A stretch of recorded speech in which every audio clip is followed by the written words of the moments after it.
അഭിരാമി തമിഴ്നാട്ടിൽ സംഭവിച്ചുകൊണ്ടിരിക്കുന്നത്? ഇന്ന് രാജ്യത്തെ ശരിക്കും ഞെട്ടിച്ചത് ദളപതി വിജയ് അല്ലേ? അതെ, ആ ഒരു കാര്യത്തിൽ എന്തായാലും യാതൊരു സംശയവും വേണ്ട. ഈ നിയമസഭാ തെരഞ്ഞെടുപ്പ് നടന്ന സംസ്ഥാനങ്ങളിലെ വിധിയെഴുത്ത് പരിശോധിക്കുമ്പോൾ തീർച്ചയായിട്ടും രാഷ്ട്രീയ കേന്ദ്രങ്ങളെ ആകെ ഞെട്ടിച്ചിരിക്കുന്നത് ദളപതി വിജയ് തന്നെയാണ്. കേരളം ആയാലും അല്ലെങ്കിൽ പശ്ചിമ ബംഗാൾ ആയാലും പരമ്പരാഗത രാഷ്ട്രീയ പാർട്ടികളാണ് കളത്തിൽ ഏറ്റുമുട്ടിയിരിക്കുന്നത്. എന്നാൽ ഒറ്റയ്ക്ക് നിന്നാണ് തമിഴകത്തെ ഭരണം വിജയുടെ TVK എന്ന പാർട്ടി പിടിച്ചിരിക്കുന്നത്. 100 സീറ്റുകളിൽ കൂടുതൽ സീറ്റുകൾ നേടി ആദ്യ തെരഞ്ഞെടുപ്പിൽ തന്നെ തമിഴ്നാടിനെ പോലുള്ള ഒരു വലിയ സംസ്ഥാനത്തിന്റെ അധികാരം പിടിക്കുക എന്ന് പറഞ്ഞാൽ ഇതെന്തൊരു സ്വപ്നമാണോ? ശരിക്കും വിശ്വസിക്കാൻ പോലും പ്രയാസമുള്ള ഒരു കാര്യമാണിത്.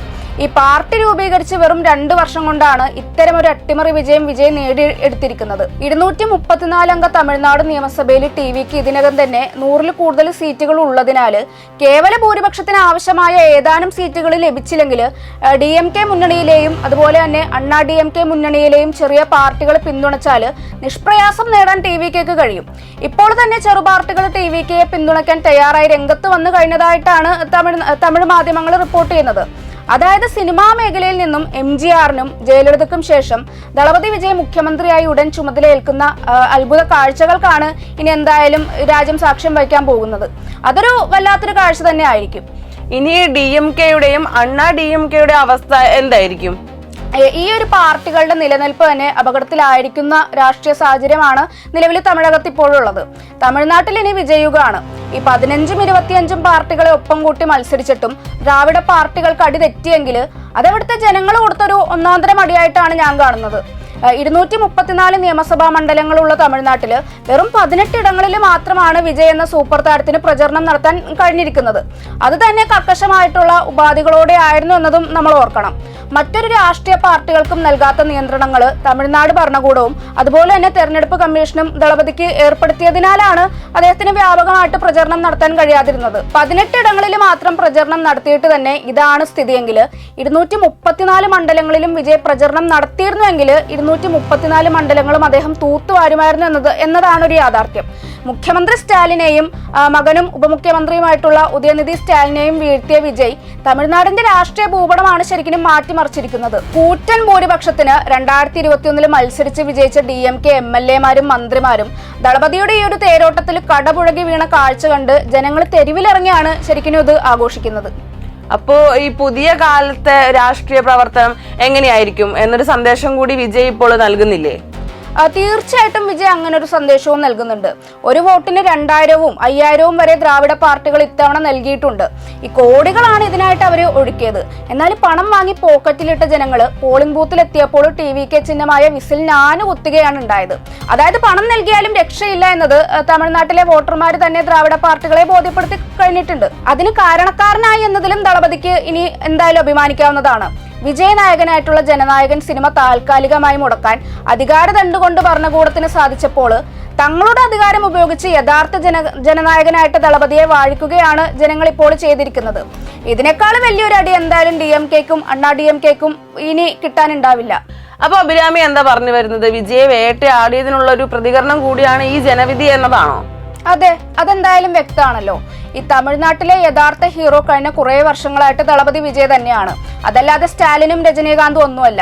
ഈ വിജയ് എന്ന താരത്തിന് ജനങ്ങളുടെ ഇടയിലുള്ള ഒരു സ്വാധീനത്തിന്റെ ആഴം അളക്കാതെയാണ് ഉപദ്രവിക്കാൻ DMK സർക്കാർ മുന്നിട്ടിറങ്ങിയിരുന്നത്. ഈ കരൂർ ദുരന്തം DMK സൃഷ്ടിച്ചതാണ് എന്ന് TVK നേതൃത്വം ആരോപിച്ചതും ജനനായകൻ സിനിമ തടയപ്പെട്ട സംഭവവും തെരഞ്ഞെടുപ്പ് പ്രചരണത്തിന് ദളപതിക്ക് നിയന്ത്രണം ഏർപ്പെടുത്തിയതുമെല്ലാം വോട്ടർമാരെ വലിയ രൂപത്തിലാണ് ദളപതിയോട് അടുപ്പിച്ചിരിക്കുന്നത്. ഇതാണ് യഥാർത്ഥത്തില് ഭരണവിരുദ്ധ വികാരമായി സുനാമിയായി ഇപ്പോൾ ആഞ്ഞടിക്കാനും പ്രധാന കാരണമായിരിക്കുന്നത്. നമ്മൾ മനസ്സിലാക്കേണ്ട മറ്റൊരു കാര്യം, അധികാരത്തിന്റെ പങ്ക് തരാമെന്ന് വിജയ് വാഗ്ദാനം നൽകിയിട്ട് പോലും ഒരു ചെറിയ പാർട്ടി പോലും TVKയുമായി സഖ്യത്തിന് തയ്യാറായിരുന്നില്ല എന്നതാണ്.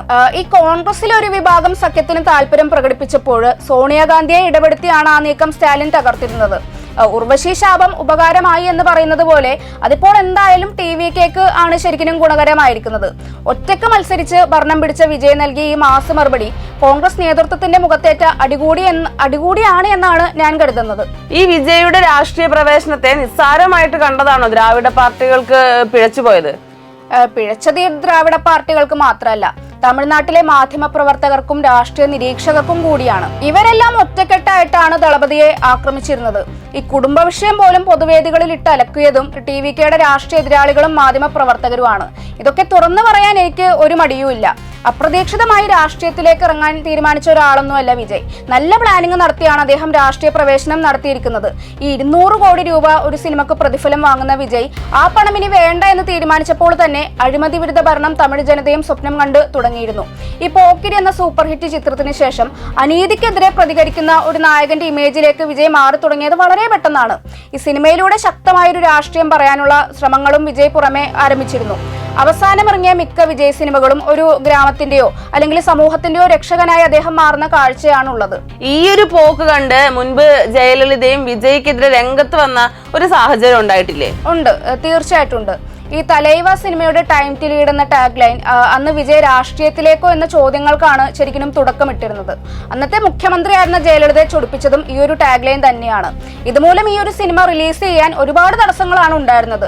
പിന്നീട് വന്ന വിജയ് ചിത്രമായിട്ടുള്ള കത്തി, മെർസില്, ബിഗില്, സർക്കാർ എന്നീ സിനിമകളിലും രാഷ്ട്രീയം പറയുന്ന പതിവ് വിജയ് തുടർന്നിരുന്നു. ഈ മെർസിലില് GSTയെ കുറിച്ചുള്ള പരാമർശവും അമ്പലങ്ങളല്ല ആശുപത്രികളാണ് പണിയേണ്ടതെന്ന ഡയലോഗും വന്നതോടെ BJPയും വിജയ്ക്കെതിരെ തിരിയുന്ന ഒരു സാഹചര്യമാണ് ഉണ്ടായത്. ഇതിന് പിന്നാലെ വിജയ് ആദായ നികുതി വകുപ്പ് കസ്റ്റഡിയിൽ എടുക്കുന്ന സാഹചര്യം പോലും ഉണ്ടായി. എന്നാൽ അതുകൊണ്ടൊന്നും BJPയുടെ പക തീർന്നിരുന്നില്ല. ഈ വിജയുടെ യഥാർത്ഥ പേരായിട്ടുള്ള ജോസഫ് വിജയ് എന്നത് കുത്തിപ്പൊക്കി വിവാദങ്ങൾ ഉണ്ടാക്കിയത് ഒരു BJP ദേശീയ നേതാവായിരുന്നു. എന്നാൽ ഇതൊക്കെ തന്നെ ഒരു തരത്തില് അല്ലെങ്കിൽ മറ്റൊരു തരത്തില് വിജയ്ക്ക് കൂടുതൽ ഉപകാരപ്പെടുകയാണ് ഉണ്ടായത്. ഈ ജാതിമത ശക്തികൾക്ക് ഏറെ വളക്കൂറുള്ള തമിഴ്നാട്ടില് അനവധി വർഷങ്ങളായിട്ട് ഇവരെയൊക്കെ കൂട്ടുപിടിച്ചതുകൊണ്ടും പണം വാരി വിതറിയതുകൊണ്ടുമാണ് DMKയും അണ്ണാ DMKയും മാറി മാറി അധികാരം പിടിച്ചിരുന്നത്. എന്നാൽ ഒരു പ്രത്യേക ജാതിയെയോ അല്ലെങ്കിൽ മതത്തെയോ കൂട്ടുപിടിക്കാതെ ഈ ഒരു പരമ്പരാഗത രീതിയോട് ഏറ്റുമുട്ടിയാണ് ടി.വി.കെ തമിഴ്നാട് ഭരണം പിടിച്ചിരിക്കുന്നത്. ഇതെല്ലാം ദളപതിയുടെ മാത്രം നേട്ടാണ്, ഒരുപക്ഷെ അദ്ദേഹത്തിന് മാത്രം സാധിക്കുന്ന നേട്ടം. അങ്ങനെ വിലയിരുത്താനേ എനിക്ക് എന്തായാലും കഴിയുള്ളൂ.